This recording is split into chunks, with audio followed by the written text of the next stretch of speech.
Norėčiau visiems studentams palinkėti išgyventi sesiją ir išlaikyti gerai egzaminus. Visiems norėčiau palinkėti Kalėdas sutikti kuo linksmiau, kuo šeiminiškiau, kadangi prieš Kalėdas daugumai žmonių susirenka daugybę darbų, juos reikia atlikti, visi būna labai įsitempę, o jau per Kalėdas, po Kalėdų gali visi atsipalaiduoti, todėl palinkėčiau kuo daugiau šypsenų. To enjoy this time, because Christmas is a very good time, you can rest, to go somewhere, for example, to ski, I don't know, because I do it. So I wish you to do the same and be happy. Don't worry, everything will be okay.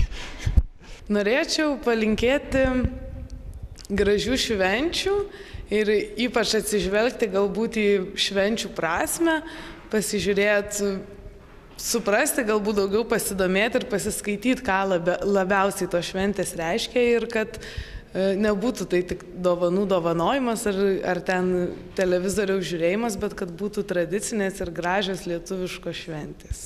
I wish all of them health, wealth, be happy, don't worry, and I believe that dreams comes true. Išliktų visų pirma šiltiems, nuoširdiems. Iš tikrųjų, Kalėdos yra šeimos metas, todėl susirinkti visiems prie bendro stalo, be rūpesčių, pamiršti visus vargus ir tiesiog laikyti gerą nuotaiką. Manau, kad svarbiausia idėja šios šventės yra kuo daugiau laiko skirti savo artimiems žmonėms, nepamiršti savo artimų žmonių ir tiesiog, kad jos būtų šiltos, jaukios ir su daug mandarinų.